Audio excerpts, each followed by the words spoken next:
System से कितने खराजात आए, कितने डाटा एंट्री ऑपरेटर हैं, कितने लैपटॉप आपने परचेज की, उसकी मालियत सर सामने देख कैमरे। इलेक्शन मैनेजमेंट सिस्टम के लिए हमने तकरीबन 3000 कंप्यूटर लैपटॉप्स जो हैं वो अवेलेबल किए हैं। कुछ हमारे पास मौजूद थे और कुछ हमने ख़रीदे हैं। इलेक्शन मैनेजमेंट सिस्टम की मालियत अभी तो मेरे लिए बताना आपको मुश्किल हो जाएगा, क्योंकि अभी ये तो इन प्रोसेस है और ज़ाहिर पेमेंट्स चल रही हैं, तो वो तो मेरे लिए अभी थोड़ा सा मुश्किल हो जाएगा कि एग्जैक्टली मैं आपको बताऊं। बाकी हमने 3600 ऑपरेटर्स जो हैं EMS ऑपरेटर्स हायर किए हैं, उनको ट्रेंड किया है और तमाम ROs को फैसिलिटेट करने के लिए उनके साथ अटैच किया। सॉफ्टवेयर की खरीदारी पर कितने अखराजात आए आपकी, जो इसके लिए सॉफ्टवेयर डेवलप किया गया है, और लैपटॉप की कितने लैपटॉप परचेज किए गए, उस पर कितनी लागत है? मैं सर आपको यही अभी बता रहा हूँ कि अभी बिलिंग चल रही है, ये मेरे लिए फ़िलहाल प्रायोरिटी नहीं है। प्रायोरिटी ये है कि हम जो हमें रिक्वायर्ड है चीज़ें वो हमारे पास अवेलेबल हों और हमारे ROs रिजल्ट्स बना सकें। सर एक पॉलिटिकल पार्टी ने इल्ज़ाम लगाया है कि एक बड़ी सियासी जमात ने तैयारी कर रखी है कि इसको हैक करके वो रिजल्ट्स अपनी मर्जी से चेंज कर सकेंगे, तो ये बता दें किस हद तक सिक्योर है EMS और इस हवाले से क्या तैयारी? जी देखें, जो भी इंटरनेशनल स्टैंडर्ड्स हैं सिक्योरिटी के वो हमने इसमें इम्प्लीमेंट किए हैं। जैसे अभी आपको DGIT ने भी बताया कि हमने इसके लिए स्पेशल नेटवर्क बनाया हुआ है। ऐसा नहीं है कि इंटरनेट के ऊपर आपको ये सिस्टम अवेलेबल है, हमारा अपना ECP का प्राइवेट नेटवर्क है। अब प्राइवेट नेटवर्क के ऊपर जाहिर है वही लोग एक्सेस कर सकेंगे जिनकी एक्सेस है। अच्छा, उस एक्सेस कौन कौन कर सकेंगे उसको भी बहुत से यहाँ पे हमारे लोग हैं, पूरा एक डिपार्टमेंट है, नेटवर्क ऑपरेशन सेंटर है जो देख रहा है कि कौन कौन एक्सेस कर सकता है और कौन कौन नहीं कर सकता। इवन प्रिजाइडिंग ऑफिसर्स के जो मोबाइल फ़ोन्स हैं हमने वो भी वाइट लिस्ट करवाए हुए हैं।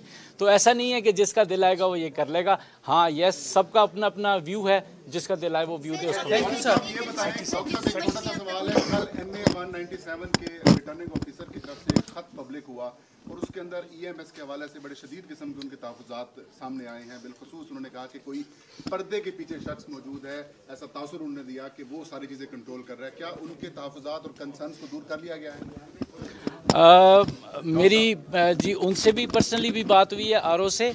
खुफिया हाथ तो अब मैं इसका जवाब नहीं दे सकता, मैं तो अपने सॉफ्टवेयर का जवाब दे सकता हूँ। जी मेरे सॉफ्टवेयर के हमारा जो ECP का, हाँ जी सर डॉक्टर साहब सर, अच्छा सॉरी एक तो ये है कि NA 197 का जो RO थे उनका हमें रिप्लाई दोबारा भी आ गया है। उनकी 2-3 प्रॉब्लम्स थी, अनफॉर्चुनेटली उन्होंने हेल्पलाइन पे कॉल नहीं की और डायरेक्ट ही अपने DRO को बता दिया। वो हेल्पलाइन पे कॉल करते, हमें बताते, हम उनका एक दिन में मसला हल कर देते।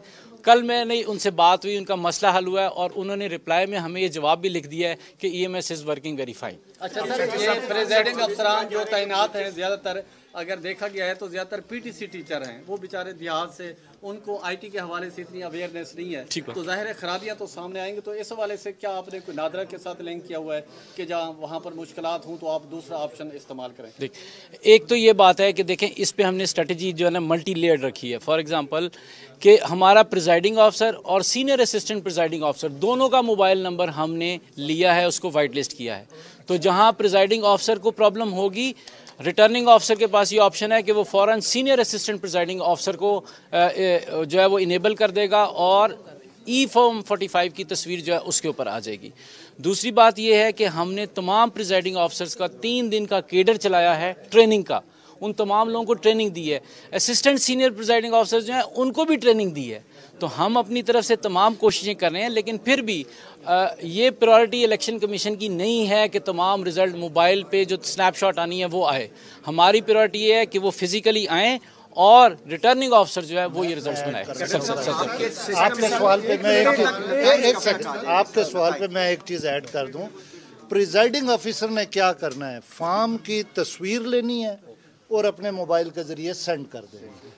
इससे ज़्यादा सिंपल काम और क्या होगा। प्रिजाइडिंग अफसर का काम सिर्फ ये है कि उसने तस्वीर लेके और सेंड कर देनी है। तो इसमें कोई टेक्नोलॉजी ऐसी और उसकी इसके ऊपर एक्सटेंसिव ट्रेनिंग, इस एक चीज़ पे भी एक्सटेंसिव ट्रेनिंग और ट्रेनिंग मटेरियल भी उसको दिया। बुनियादी सवाल जो हो रहा है पूरे मुल्क में, एक मिनट कब तक आ जाएगा? जी आपके सिस्टम के जरिए आखिरी और हतमी नतीजा कब तक आ जाएगा सर? देखिए, हमारा मुल्क जो है ना उसकी अगर आप ज्योग्राफी देखें, पहाड़ भी हैं, मैदान भी हैं। अब ये किसी के लिए भी प्रिडिक्ट करना बड़ा मुश्किल होगा कि इस टाइम तक रिजल्ट आ जाएंगे।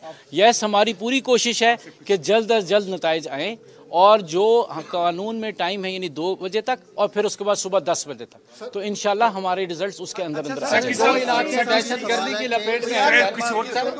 सेक्रेटरी साहब, बुनियादी तौर पे ये सवाल बता दें जो इस वक्त पूरे पाकिस्तान का एक बड़ा सवाल बना हुआ है और सुलगता मसला बना हुआ है, ये जो लेवल प्लेइंग फील्ड का मसला है और अभी तक इसकी आवाज़ शोर शराबा सुनाई दिया जा रहा है, क्या किसी सतह पर इसके बारे में सोचा गया है कि 24 को, अब तो इंतखाबात के हम करीब आ गए हैं और अब जो 3-4 दिन में हुआ कि ये शिकायत का अजाला हो जाए? शुक्रिया सर। थोड़ा सा एक तो मैं आपको पहले एक चीज़ गुजारिश कर दूं कि जो आप बीट रिपोर्टर्स हैं, हमारा जो EMS का यूं समझिए कि जो नर्वस सिस्टम है वो हमारा PMU है, जो कि हमने H9 में है।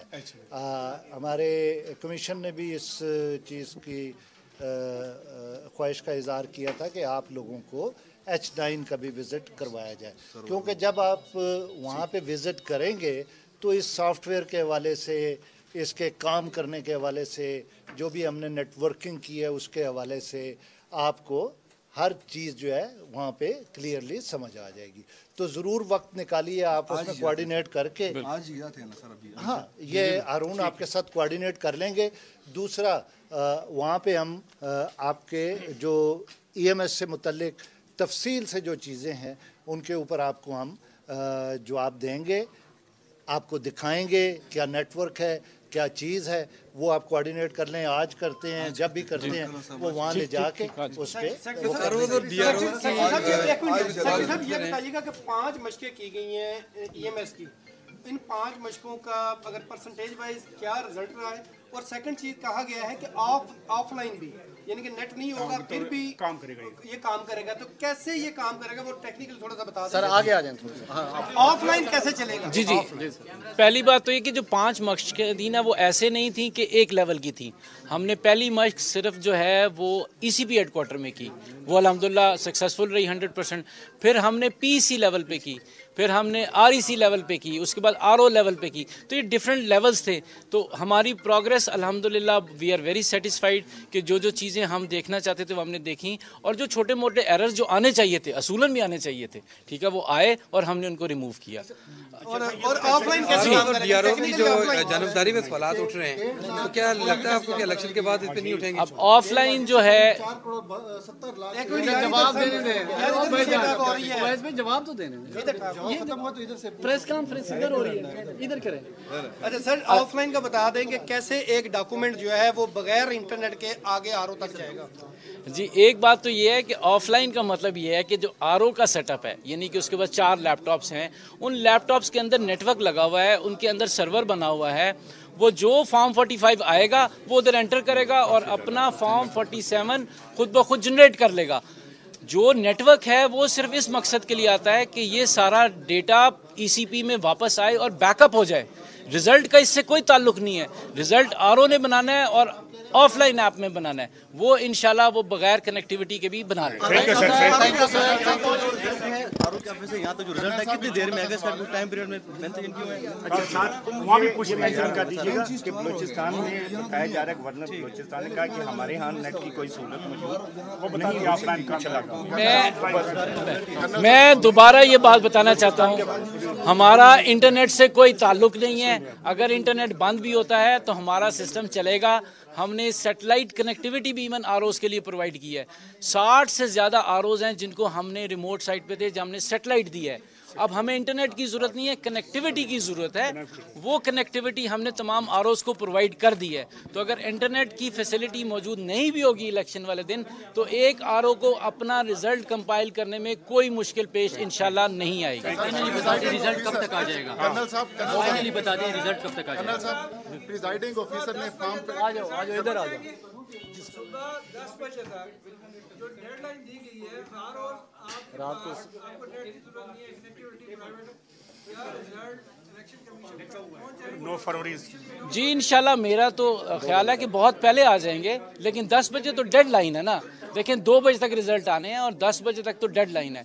तो हमें इंशाल्लाह इलेक्शन कमीशन को पूरी उम्मीद है, हमारी IT टीम को पूरी उम्मीद है कि उससे बहुत पहले रिजल्ट आ जाए। Thank you sir.